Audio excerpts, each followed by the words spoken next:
Salut tout le monde, j'espère que vous allez bien. Nous continuons donc sur nos petites capsules vitaminées, mais comme je vous avais dit, il y en aura une, Bezrat Hashem, voire peut-être plus, en vidéo. Donc nous sommes à la veille de la paracha Vaïkel, d'accord. Nous sommes juste après Pourim et embarqués dans le ménage de Pessah, ou peut-être pas encore, mais c'est pas grave. Ce qu'on va essayer justement de nettoyer, c'est notre Hametz qui est à l'intérieur de nous.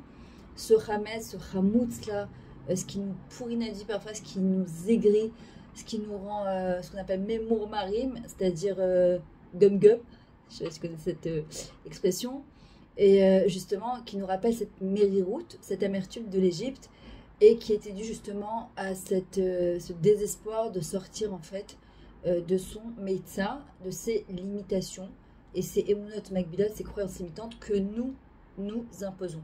Il faut comprendre que toutes ces croyances que nous avons forgées depuis petit, ce sont nous qui les avons adoptées. D'ailleurs, il y a un outil que j'utilise en coaching et en PNL qui est exceptionnel, ce qu'on appelle la Moudaout Atzmit. La Moudaout Atzmit, c'est la conscience en fait de soi, de comprendre à travers quelles lunettes nous regardons, nous observons la vie et de quelle manière en fait toute notre vie en fait elle est gérée par cette manière de regarder, de voir, d'observer, et parfois ça peut nous jouer des grands tours, et parfois aussi ça peut nous propulser très haut. Et quand on comprend, on apprend à se connaître, parce qu'il y a marqué « Homme, connais-toi », d'accord. Pour connaître Hachem, on doit aussi apprendre à se connaître, à travers justement la manière de vivre, la manière de gérer, on va comprendre certaines choses.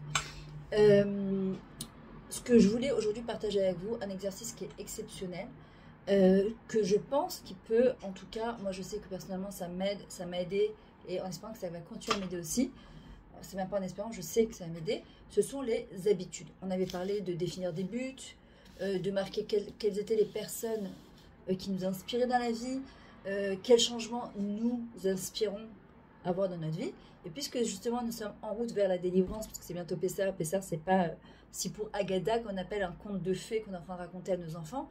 C'est notre propre expérience à nous, notre propre délivrance qu'on va partager avec nos enfants. C'est très important à comprendre, à entendre, et c'est ça qu'on va raconter le soir du Leil HaSeder. Par exemple, à l'armée, ils ont 5 minutes pour se préparer, et ce sont les mêmes choses qu'ils doivent faire tous les matins. Leur madim, c'est-à-dire leur tenue, doit être prête, leur lit doit être fait avant de partir. Nous voyons aussi également dans le Shulchan Aruch, par exemple, qu'il y a des habitudes qu'on doit prendre le matin. C'est qu'on dit lève-toi, sois empressé quand tu te lèves, sois rapide, comme. Et en fait, par exemple, il y a une chose, vraiment, je sais que je ne peux pas, c'est très rare, ça m'arrive très très rarement de louper ça, c'est de faire le lit quand je me lève le matin derrière la chambre et de faire mon lit tout de suite. Même si la chambre elle est faite et que le lit n'est pas fait, ça crée tout de suite justement du balagan. Et ça, en fait, c'est pas possible.